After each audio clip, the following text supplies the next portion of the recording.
Move to the right, to the left, stay where you're at. You got a Get it pivot foot? here. Huh? You got a pivot foot? Pivot, Pivot, pivot, pivot, pivot, ribbit. ribbit, pivot. Yeah, so I think we're live here. We're live and we're pivoting. I mean riveting. I mean frog. Riveting and pivoting. Yeah. So I had a frog in my throat the other day. I nearly croaked. Oh my goodness. Yeah. His name was Dennis. Dennis Hopper. He was born on leap year in the springtime. I threw him Yeah. a book. You know what he said? Read it. I asked him how deep was that water, frog? He says knee deep. I said, how do you put your house together? Rivet, rivet. So I decided to put him in my car in case my car breaks down, I get towed. Oh my goodness. When do you pivot off these bad jokes? I always, uh, somebody asked me, how do you know when it's a dad joke, a bad dad joke? I said, when it's apparent. Yeah. So glad you've been working on that. I tell dad jokes, but he seldom listens. Yeah, so today I just wanted to talk about pivoting. It's like I was having a conversation with somebody who's in my circle, and I've been kind of coaching him along the way. And he's put all this work in, and he said a line something like, "I'm not a quitter. I put all this work in, and I'm going to make this work." And I explained to him that he was a NASCAR stock car on a dirt road. So because he was putting all the work in and not getting the results that he wanted, it might be a good idea to take the skills that you learned because you put all the work in and just pivot a little bit, take the same skills that you learned, and then probably go into a better atmosphere. Or it's like doing the same thing, but just in a better place that makes more sense. And I'll give you a little bit of backstory. So if you're calling somebody, cold calling somebody for whatever service it is, you have to convince the person that they need your service, right? And then you have to convince them that you're the service to go with. So that's a pretty big hurdle. Now, even though a company may be telling you that these leads are warm, right? If you get on the phone with them and they don't know what you're talking about or know what you're selling or don't even know what they signed up for, or just think that you're some sort of telemarketer and you're like, oh, no, no, no, you signed up for this. I'm here to help you kind of thing. That's one big hurdle to get over. And then once you get over that hurdle, then you have to convince them, well, that you're the service to go with. So when you're a salesperson, if you're selling a car, somebody goes to the car lot, they're already convinced that they want a car. All they have to do is talk to you and figure out which car they want. Same thing with the marketing that I had within my company, right? I could be cold calling all these different people. Maybe they don't want a DJ for their wedding. Maybe they don't want a DJ for their private event. I have to then convince them that they need a DJ and then convince them I'm the DJ to go with. Well, since I got you on the phone, you might as well go with our service. And that's can be done. It's just way harder to do. And that's kind of why I have all the marketing set up with our system. And that's why I'm able to close at such a high rate because they're already convinced they want the service. You just got to put the cherry on top of the sundae and say, here's the offer. And then that's easier to sign versus convincing somebody out of the blue that they need a service. Oh, have you thought about this? And then it was somebody else I was on the phone with, right? I'm going to go to all these different hotels and put up this photo booth in a lobby, and I'll explain to them that this will be beneficial to, their company because they'll have all this contact information and then they'll get a great experience out of it. And well, are they in the market to do that for their lobby? How much time are you going to spend, finding the person who makes the decision of that's a good thing to go? And then on top of that, if it's a hotel, I mean, they got to send this to corporate. So how much time is that going to take to get an approval for something? And then what is the reward or the deliverables on the back end, right? Like, oh yeah, they're going to have a good experience and they'll have this picture to take with them forever. Well, what can you do with that? Like how can that make them money? Like how does that make money that sense for them to give you money to put your photo booth in the lobby? Like so I commend the guy for putting in all that effort.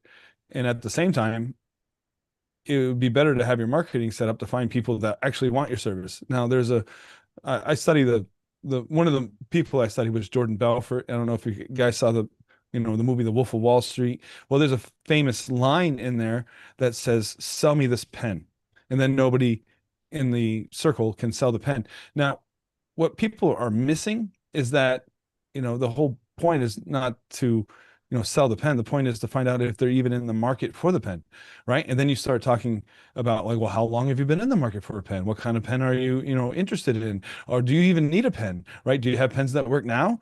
Well, I just want to make sure that you get the best benefit from whatever you got going on. Maybe you don't need to buy one now, and then you can just keep me in mind for when you need one later. Or if do you know somebody that needs a pen, because I got a great pen to sell them. So think about these psychology hurdles to get over before you just start going down a path that doesn't make much sense. And then being able to pivot once you figured out something doesn't work, and then finding people that have gone down that path to find out, what would make more sense to get more desirable outcomes. Well, always remember that ink can dry up. And oh yeah, that's another point Jeff likes to bring up, that like it may be common sense to me to explain all that, and then on the ink will dry up. Well, basically he goes to estate sales and buys items that may be in a package, or like pens. Oh, these pens are already pre-sealed. They're from a company. They're brand new, since they've been in, Dallas and in the garage, and then around all this heat, and then probably brought in and out of a garage to an air conditioned place, they didn't sell. And then he comes along, buys the pen, brings it home, and it doesn't work at all because, common sense would tell anybody that ink would dry up. And then if you were at the estate sale, you would want to test it first before, making sure it works before you actually made the purchase, to find out if you were making a purchase that was worth anything to begin with. Did I get that right? It's similar to that, and also you can't because it's in a package, and if you open the package, you buy it.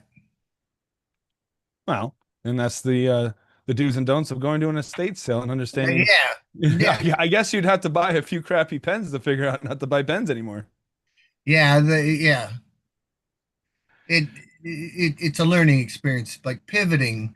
Um, so are you were saying when I know you're I dropped a lot there. I kind of yeah, jumped from one what I topic to was another. getting out of it is you find a place where you're going to advertise or whatever, where you get good leads, not leads that really don't lead you anywhere, or because he's going in cold if he's going into a place, um, basically hoping that they'll need a service or that he can convince him that it's a good service, and they haven't even thought about that.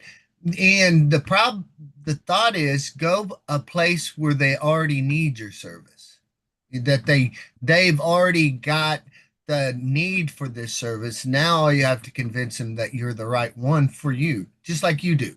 Just like you said, you have your advertisement that you showed that you've been doing this, and this product you're right in front of them, and your product is what they need. It's just are they going to go with you or someone else? But you have so many backups to say you're the one, then it's an easier sell, and that's why you close so many. But Well, somebody you can even pivot while you're performing, right? How many times have you been to a place and you came in with an idea and then had to pivot to adapt to your crowd? 90%. Explain. Well, you come in as an entertainer, whatever. Okay, they'll tell you who's going to be there. Basically, they'll say what ages are we performing for, or how many kids, if you're doing kids entertainment, You or also do a lot of church events and public at events. church, yeah, and how many people, and it depends on what skill you're doing. If let per se, let's just go with a bunch of different ones so we can like balloons. You'd go in, you'd want to know how many people and how much time you got. So if you wouldn't want to do bigger balloons if there's hundreds of people and there's only one ballooner.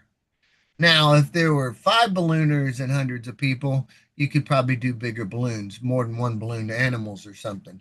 But when you don't want that line. So same way with face painting, you wouldn't do full face. Maybe if you had 100 people and you only had 2 hours, you would do cheek art real quick, like minute things.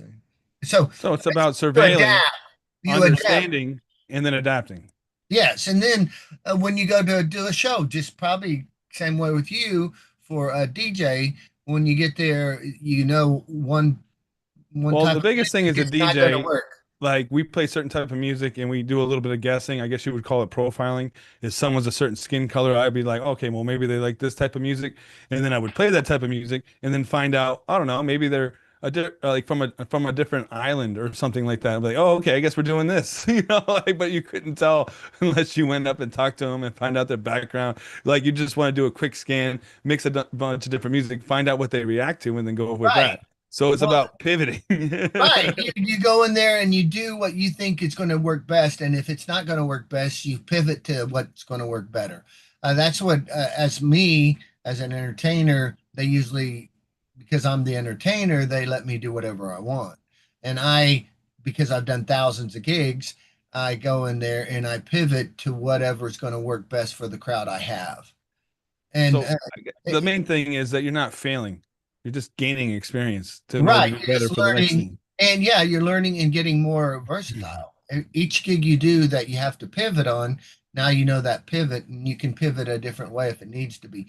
But after a while, after you perform thousands and thousands of gigs, you can just feel it. I mean, it becomes, I'm sure you can feel the crowd. I mean, I just put my hands out, I can feel the energy of the crowd where I'm at. And if I'm doing a kids show with over 100 or 200 people, I can put my hands out. I can feel the fear if there's any fear, and then I say, "Here's some fear over here," and I say, I seriously do before I start my show, and I say, "Listen, I'm going to stay up here, so I'm not going to invade your space. So you stay wherever you're comfortable. If you feel more comfortable, you can come up later if you want to be more with the crowd, or you can stay in the back if you feel comfortable there, because." Especially little kids, they need to know you're not the bad guy. And most of the time, when you get the whole crowd going with you, basically, when there's only one kid against you, they're terrified. But when you get the whole crowd doing like a song or they're all doing numbers or something and they become a group, then they're not afraid anymore. So the little ones need to know then that they're not going to get hurt. The bigger ones, they're going to follow suit with, they're going to look at the leader, the alpha, and they're going to see how they react before they react most of the time. Well, the biggest takeaway I wanted to bring up was that, one of my clients, I was talking to him, he wasn't getting the results he wanted, and he had in his mind that he didn't want to quit. Like, I signed up for this thing. I don't want to quit. I'm just not getting the results I want. My bills are piling up. And like my biggest takeaway was like when you have the ability to be able to sell, that is a power beyond any other power that you could gain or as a skill. And if you're not getting the results you want, you might want to switch, what atmosphere you're in to something that would make more sense because somebody who does all these calls and spends like they have a leaderboard of how much time somebody spends on the phone because they can track that, and he doubled whatever else the second person behind him was doing, like the time wise, like 80 hours or something like that on the phone. Like I don't remember what it was, but it was double what the other guy was doing, but he wasn't getting any results. Right. That's the point. The point is not getting results. So if you do the same exact thing, we're going to go into the definition of sanity. Insanity. If you do the same exact thing, get the same exact results, and you keep doing that, expecting a different result, then that's insanity. The next thing is if he's spending twice as much time and getting the same results, then a good thing would be, what can I do better? And it's not giving when he says, I don't want to give up on something, he says, well, how's that working for you? We can, that's a little harsh statement, but sometimes it's that you have to look, is it really where you need to be at this time? And like you just said, pivot to the right, and if it doesn't work there, pivot to the left. But if you just stay in that constant stupidity of not getting anything done, even though you're spending twice as much time, that's not helping. So another thing to do is go to somebody like you and ask some advice because you're doing it where you're getting the leads, you're doing this, and that might be the answer to that one guy to do something more similar to what you're doing because you're getting results and he's not. Well, there's just no way you could spend that much time and then get a little bit of results and then not have the skill. I'm but anyway, I can't tell somebody else what to do. All I can do is kind of like point somebody, and then I want them to make the best decision for them because I'm not in their shoes. They have to make that decision, and then they have to, stick by it. And it's another thing too, when I was talking to some of my coaches, they say they look at the information as data, right? Like if you didn't get what you wanted, well, now we know what this data is. Let's see how we can change it going somewhere else. Or maybe this little bit worked. Can we expand on that? So just keep that in mind as well, because again, my audience mostly like DJs or wedding professionals, and we understand, you're probably really good at that certain craft, right? Like you're really good at DJing, or you're really good at wedding planning, or maybe cooking cakes is your thing.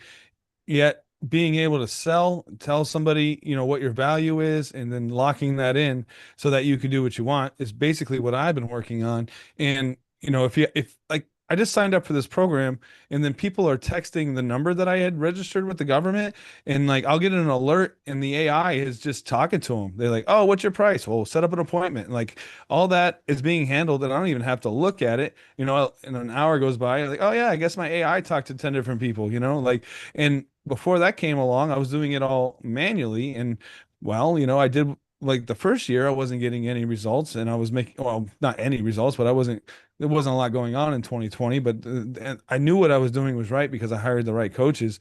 And, when I was always constantly tinkering, right? So anybody out there, if you're spending the time and not getting the exact results that you want, you probably want to sit down and, go over another game plan, because I have other people around me too. They like, oh, they see me doing all this crazy stuff, and like, oh, I want to do that too. Well, and I encourage them to do stuff. At the same time, have you wrote out your plan? Have you wrote out what you want, where you want to be? And then, with leads are going to buy your service or product or whatever, have you written out what you want them to do? Does it make sense? And like you would try that model for a little while and then find out where the hiccups are and then just correct from there. At the same time, just keep moving forward. And like, eventually, like my coach, he was like, "Oh yeah, I did this one thing and it made a lot of money. Then, because I'm so smart, I stopped doing that and went and did something else and lost a bunch of money." Stick with what works. And he's like, I don't want you to make these same mistakes because I lost a lot of money, enough for everybody here. So if you find something that works, stick with that. And it's not about being a quitter.